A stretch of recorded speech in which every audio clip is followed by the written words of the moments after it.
Salut à toutes et à tous et bienvenue dans cette vidéo où on va aborder l'histoire des Spetsnaz, cette unité que l'on qualifie bien souvent de force spéciale russe.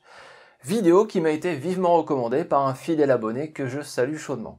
Juste avant de continuer la vidéo, sachez que tous mes scripts sont en accès libre sur LAI Publications, le magazine en ligne dédié aux armes à feu. Vous avez un lien dans la description vers les PDF et aussi leur chaîne YouTube, qui montre du très beau matériel. Bon visionnage. En fait, il y a une forme d'aura mystérieuse qui tourne autour de cette unité. Une aura cultivée tant par la Russie que par l'Occident. Aujourd'hui encore, on peut trouver sur YouTube plein de vidéos avec des mises en scène de ces fameux Spetsnaz, brisant des blocs de béton avec leur tête ou exécutant des combats survitaminés. Bon, vous allez voir qu'en fait, les Spetsnaz, ce ne sont pas vraiment des forces spéciales. Du moins, selon ce que nous, occidentaux, appelons des forces spéciales, comme les SAS anglais ou les Delta Force américains. Une poignée seulement des soldats chez les Spetsnaz serait vraiment comparable à une unité d'élite, une force spéciale, mais une poignée seulement sur des milliers de combattants. Déjà que la définition de force spéciale ne soit pas forcément la même entre l'Est et l'Ouest, maintenant il faut aussi comprendre que l'histoire de cette unité a longtemps été tenue secrète. Les archives sont difficiles d'accès, la propagande stalinienne a largement contribué à en faire une troupe d'élite surhumaine et infaillible. De plus, il ne faut pas oublier que Staline a aussi éliminé de nombreux cadres du parti à la fin des années 30, dont des hauts gradés ayant mis en place ces unités dans la volonté de modifier à sa sauce l'histoire militaire russe. Les informations circulant durant la guerre froide n'aideront pas non plus à distinguer le vrai du faux. Tiens, par exemple, un des premiers ouvrages écrits sur les Spetsnaz, c'est celui-là, écrit par un certain Viktor Suvorov. En réalité, un officier russe passé à l'ouest et qui a vraiment exagéré sur ce qu'étaient les Spetsnaz. Si on le croit, le Spetsnaz est un champion olympique, un agent double, ou même un simple routier sillonnant l'Europe à la recherche d'informations sur les sites nucléaires. Capable de manipuler et fournir des armes, par exemple à des militants de Greenpeace qui voudraient démanteler une centrale nucléaire. Cette anecdote est d'ailleurs vraie. Il y a bien eu un militant communiste en 1982 en France qui a tiré au lance-roquettes contre une centrale nucléaire. Comment a-t-il eu accès à un lance-roquettes? Les Spetsnaz, selon Suvorov.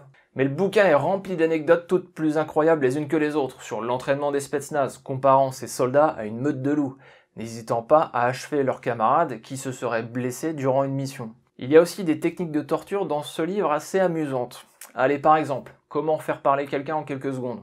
Vous l'attachez à un arbre et vous commencez à lui limer les dents. A priori, c'est plutôt efficace. Je m'arrête là sur le livre, hein. C'est pas une source fiable, loin de là, mais vous voyez qu'il a vraiment contribué à entretenir le mythe. Le but de Suvorov n'était pas de faire de la désinformation, mais simplement de faire trembler le lecteur devant cette toute-puissance russe, omnisciente et omniprésente, et par la même occasion, se tailler une réputation. Après tout, si vous racontez que les Spetsnaz, c'est juste une unité de reconnaissance, c'est plutôt chiant.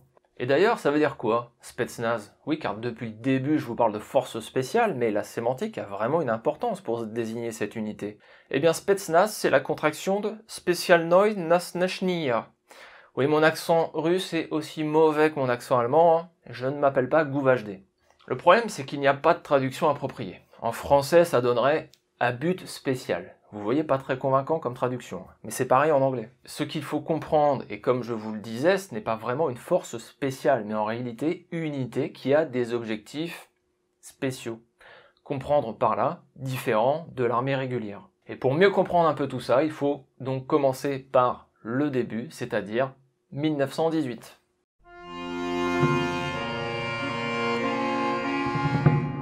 Il est quasiment impossible de donner une date exacte de la naissance des Spetsnaz. Officiellement, la date anniversaire est le 24 octobre 1950.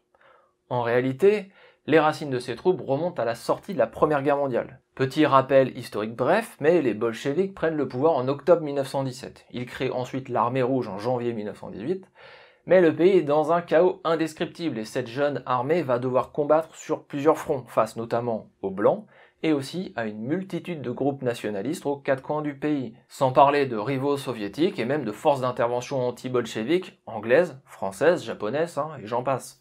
Bref, une armée peu expérimentée, en son nombre, et face à plusieurs adversaires. Pas une situation plaisante. Une des réponses pour lutter sera de mettre en place des unités de reconnaissance, comme la cavalerie, pour déterminer efficacement où et quand frapper pour utiliser de manière intelligente et efficace un groupe en sous-nombre. Aussi, des agents seront mis derrière les lignes ennemies pour récolter des informations, mais aussi pour potentiellement semer des troubles dans d'autres pays, ou simplement répandre la bonne parole du bolchevisme un peu partout, sans parler des actes de sabotage. Pour ces dernières actions, ils vont créer des Части Особого Назначения. En clair, des unités à usage spécial. Ouais, la traduction n'est pas terrible, mais vous voyez qu'on commence à avoir une base des spetsnaz. Les hommes utilisés pour ces missions d'intégration sont bien évidemment sélectionnés, surtout sur leur motivation et leur amour du parti. Ils ne font pas partie de l'armée régulière, ils sont sous les ordres de la Tchéka. En version française longue, Commission extraordinaire pan-russe pour la répression de la contre-révolution et le profit et la corruption. Gros programme. Bon, la Tchéka aujourd'hui pour nous autres occidentaux, ça veut plus dire grand chose. Mais si je vous dis NKVD, là ça doit vous titiller. Et KGB, là ça parle à tout le monde, même si ça n'existe plus depuis 1991 et qu'aujourd'hui on parle du FSB. Eh bien, tous ces noms qui sonnent bon le film d'espionnage, eh bien leur ancêtre c'est la Tchéka, une police secrète politique, et qui a donc en 1921 une force militaire sous ses ordres, des groupes à usage spéciaux. Comme dit précédemment, ces troupes avaient des missions simples de renseignement, ou alors d'aller recruter dans les pays voisins des partisans communistes afin de créer un réseau, frapper derrière les lignes ennemies, voire carrément d'essayer de renverser des gouvernements étrangers. Moscou essaiera donc d'étendre son influence à travers le monde, et notamment dans les années 30, en Espagne. Les Russes soutiendront les républicains face aux nationalistes. Le NKVD, oui c'est plus la Tchéka à ce moment-là, y enverra des agents pour entraîner les Espagnols, développer un réseau, etc. Mais une autre entité russe très importante travaillera étroitement avec le NKVD, c'est le GRU. Je sais, ça fait beaucoup d'acronymes, mais on est obligé de passer par là. Le GRU, c'est le service de renseignement militaire. Oui, vous avez d'un côté le NKVD qui est la police secrète et qui s'occupe principalement de la sécurité intérieure du pays, et de l'autre le GRU, le renseignement militaire qui s'occupe des affaires à l'étranger. Les deux entités ayant pas mal de pouvoir et se tirant joyeusement dans les pattes, même encore aujourd'hui. Et c'est souvent le NKVD/KGB/FSB qui a le dernier mot. Bref, pour en revenir à l'Espagne des années 30, le NKVD et le GRU vont collaborer pour aider les républicains à se battre, à user de techniques de guérilla. Attentats, assassinats, sabotage, etc. Fournir des armes aussi, bien évidemment. Et même à ne pas hésiter à éliminer les républicains qui ne vont pas dans leur sens. Tout ceci complétant le panel de missions spéciales demandant des unités spéciales. Mais vous noterez que je ne dis pas force spéciale. Je sais, la sémantique c'est chiant, mais ici ça a son importance. Bon, la guerre en Espagne va poser quelques bases, notamment du côté du GRU, en ce qui concerne les opérations spéciales. Mais l'autre point important, c'est la naissance des troupes aéroportées. Et oui, les Russes commencent à réfléchir au concept dès les années 20. L'idée étant de pouvoir placer une force militaire derrière les lignes ennemies afin d'attaquer les centres d'approvisionnement et les QG. Des exercices sont menés en 1930 et confirment l'intérêt des parachutistes, et dès 1932, une brigade est créée. Et qu'est-ce qu'on retrouve dans le nom en russe de cette brigade ? Osobogo Nazначения. Je ne suis pas un pro du russe, mais Osobogo est un synonyme de Spécialnoï. Donc des troupes aéroportées à but spécial. Est-ce que c'est vraiment là, avec les troupes parachutistes, que les véritables Spetsnaz sont nés ? C'est difficile à dire. Dans un sens, il faudra attendre la Seconde Guerre mondiale pour que ça soit confirmé. À l'attaque allemande en 1941, les divisions parachutistes vont soudainement être doublées, passant de 5 à 10, et chacune comportant un bataillon à but spécial, dans l'optique évidente d'être déployé derrière les lignes ennemies. Mais le conflit permettra aussi au NKVD et au GRU de déployer des unités afin d'organiser les groupes de partisans, fournir des armes, entraîner des tireurs d'élite, etc. En réalité, il est considéré que les véritables premiers Spetsnaz, ce sont des groupes militaires appelés Razvedchiki. En russe, les éclaireurs. Administrés par le GRU, mais sous les ordres du haut commandement de l'armée, et je sais c'est compliqué, ils vont travailler étroitement avec les partisans et en même temps opérer de manière indépendante, pour rendre la vie impossible aux Allemands à l'arrière. Sélectionnés sur leurs aptitudes physiques de tireurs et bien évidemment sur leur soutien inconditionnel au Parti communiste, ils seront formés au saut en parachute, à la démolition, mais aussi à l'orientation, aux communications radio, etc. Leur but n'est pas d'attaquer en première ligne, non, contrairement à l'armée rouge, qui reste la force de frappe principale, grâce à son effectif important, ces sapeurs chargés de miner les lignes arrières, eux doivent faire preuve d'initiative, d'intelligence et frapper au bon moment. Si l'armée de terre avait ses troupes à but spécial, la marine russe fera de même, en mettant en place quelques unités de reconnaissance dans les années 30. De simples missions de reconnaissance, ces unités vont se former à la plongée sous-marine et aussi effectuer des missions de sabotage, de capture de prisonniers, mais aussi d'attaque surprise de points stratégiques sur les côtes. Vous l'aurez compris, ces unités spéciales, que ce soit les parachutistes, les sapeurs du GRU ou les plongeurs de combat russes de la Seconde Guerre mondiale, ont les mêmes bases. Un meilleur entraînement que les troupes régulières, une mission principale de reconnaissance et des attaques sur les lignes arrières ennemies. Là, on a vraiment les bases de ce que sont les Spetsnaz. Mais avec la fin de la Seconde Guerre mondiale, l'intérêt pour de telles unités disparaît bien vite. Les nazis sont vaincus, l'URSS s'installe tranquillement dans les pays qu'elle vient de conquérir, tout va bien en Europe. Tout vraiment? En ce qui concerne le GRU, ils sont en pleine refonte à la fin des années 40. Le département de la marine décide de mettre en place la première brigade de Spetsnaz. Oui, ça y est, on y est, le nom apparaît enfin. En 1957, c'est 5 bataillons de plus qui sont créés. Et ça y est, la machine est lancée. Leur objectif durant la guerre froide diffère évidemment de celui de la Seconde Guerre mondiale. Sur le principe, cela reste des troupes qui seront envoyées loin derrière les lignes ennemies. Mais leur objectif est d'atteindre les sites nucléaires militaires, que ce soit les silos de missiles nucléaires ou les lanceurs de missiles balistiques. En clair, les Spetsnaz sont alors des unités de reconnaissance parachutées derrière les lignes ennemies pour neutraliser des cibles précises. Ils sont mieux entraînés et équipés que les troupes régulières, mais ça s'arrête là. Un Spetsnaz, c'est ni plus ni moins qu'un simple conscrit qui a fait son service militaire pendant 2 ans, mais qui a été sélectionné pour ses aptitudes physiques pour intégrer les Spetsnaz. Ça n'en reste pas moins un conscrit. Alors ils seront par exemple utilisés durant le soulèvement de Prague en 1968. Après avoir pris rapidement possession de l'aéroport, en compagnie d'agents du KGB, ils se sont très vite emparés de points clés dans la ville comme le palais présidentiel, les ponts principaux, la station de radio, etc. Paralysant alors la ville et empêchant le soulèvement de continuer, et ce d'une manière très efficace. Beaucoup plus efficace et précise que ce qu'aurait fait l'armée régulière. En tout cas, plus l'Occident augmentait sa capacité nucléaire et plus Moscou augmentait les effectifs des Spetsnaz. Et tout ça n'était pas montré. Non, les Spetsnaz ne défilaient pas sur la place rouge et aucun signe distinctif sur leurs uniformes n'indiquait une appartenance au groupe. Il était absolument interdit d'en parler et au mieux ils pouvaient dire qu'ils étaient parachutistes. Mais ça s'arrêtait là. Ce qui, vous vous en doutez bien, va commencer à entretenir la légende. On sait cependant que des officiers des Spetsnaz sont intervenus par exemple à Cuba pour livrer des armes et former les révolutionnaires.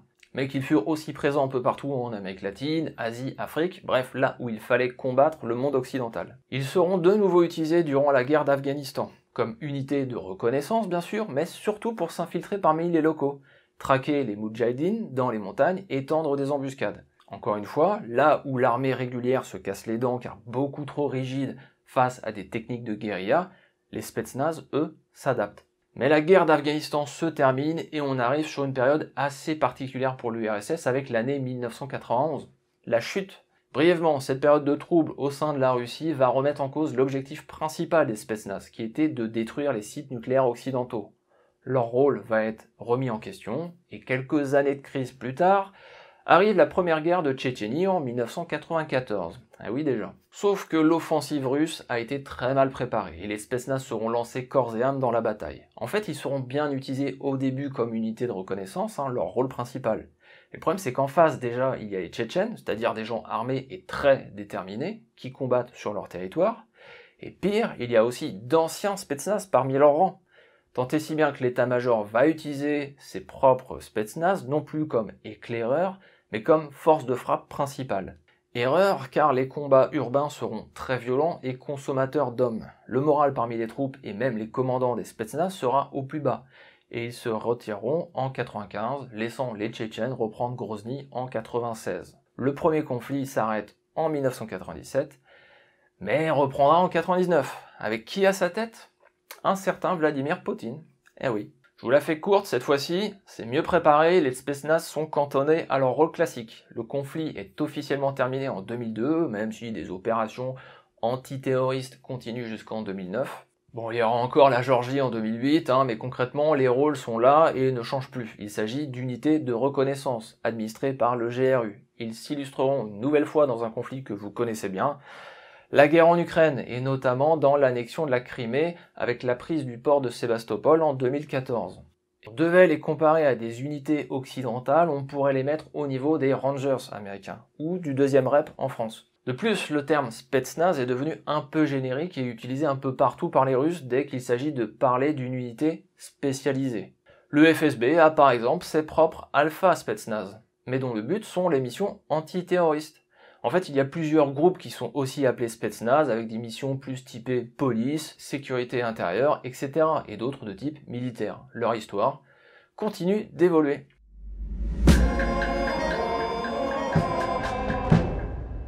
Bon, maintenant que vous savez ce que sont vraiment les Spetsnaz russes, on va aborder leur armement, car il y a quelques singularités qui méritent qu'on s'y attarde. Alors oui, leur armement individuel de base se compose des mêmes armes que l'infanterie, c'est-à-dire, et selon la période, l'AK-47, l'AK-74, 74 SU, et aujourd'hui l'AK-12. D'ailleurs, pour en savoir plus sur cette dernière, je vous suggère de consulter la vidéo faite par l'ami Baguette Shooter, qui est peut-être le seul français à avoir eu le temps d'acheter une AK-12 avant qu'il y ait un embargo sur l'import d'armes russes en France. Alors dans les armes vraiment originales, on pourrait déjà citer la pelle. Alors ça fait vraiment partie du mythe, le Spetsnaz et sa pelle. Bon, c'est vrai qu'en soi une pelle c'est un super outil. Ça permet de creuser des tranchées pour se protéger, mais ça permet aussi de couper des trucs.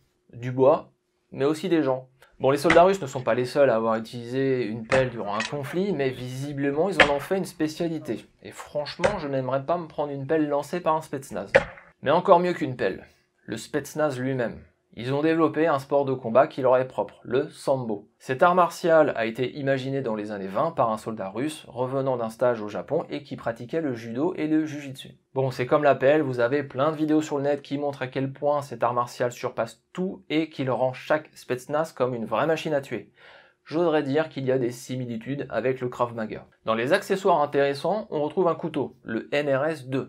Il fait couteau de combat, coupe barbelée et plus amusant, pistolet.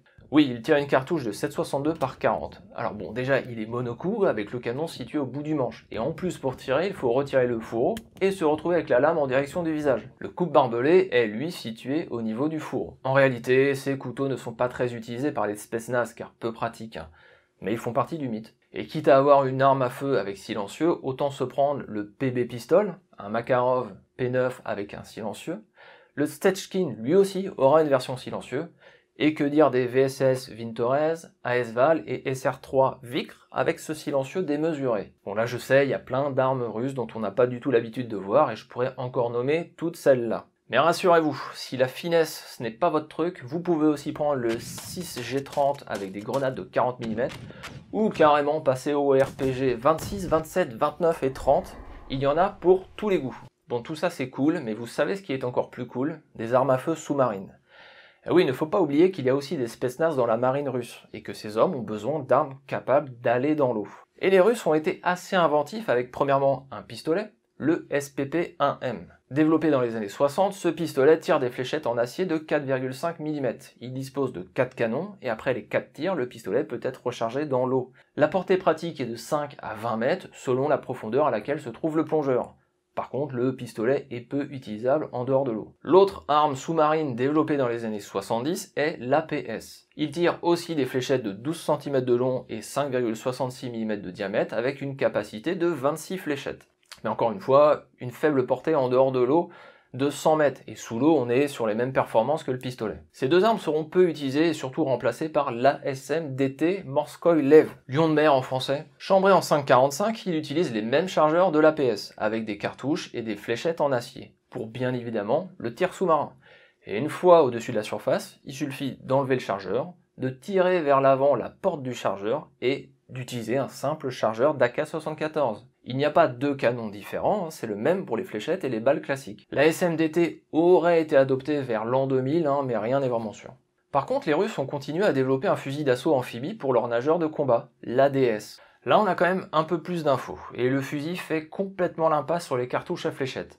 L'arme prend les chargeurs normaux d'AK-74 et tire les cartouches de 5,45 par 39 standard. Pour tirer sous l'eau, ce n'est pas très compliqué. Vous prenez un autre chargeur d'AK-74, mais cette fois-ci garni de 5,45 par 39, version sous-marine, nommée PSP. Elles ont quand même une portée sous l'eau de 25 mètres. En tout cas, c'est vendu comme ça. Mais franchement, même si la portée n'est que de 15 mètres, vu la manière dont l'eau freine une balle standard, C'est impressionnant. Et en plus, l'ADS peut être équipée d'un silencieux et d'un lance-grenade, utilisable hors de l'eau.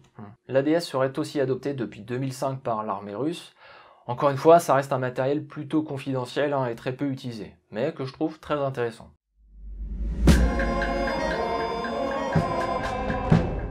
Comme vous avez pu le voir durant cette vidéo, non, les Spetsnaz russes ne sont pas des hommes surentraînés et suréquipés ou des agents dormants dans toutes les grandes villes occidentales. Ils sont mieux entraînés et mieux équipés, oui, que le soldat moyen. Et au sein du GRU, le renseignement militaire russe, leur tâche principale est la reconnaissance, la collecte de renseignements et au cas par cas, l'attaque d'objectifs précis. Ce ne sont en aucun cas des troupes de choc qui foncent droit sur l'ennemi avec leur pelle à la main. J'espère que cette vidéo qui sort de l'ordinaire vous aura plu et permis de découvrir pas mal de choses. Vous pouvez lire le livre de Suvorov pour vous rendre compte de la mythologie incroyable qui entoure les Spetsnaz. Mais attention, ne le prenez pas pour argent comptant. Comme d'habitude, je vous mets pas mal de sources en description pour continuer vos recherches. N'hésitez pas, comme d'habitude, à liker, commenter et partager la vidéo. Ça aide au référencement de celle-ci et à soutenir mon travail. Et je vous dis, das vidania!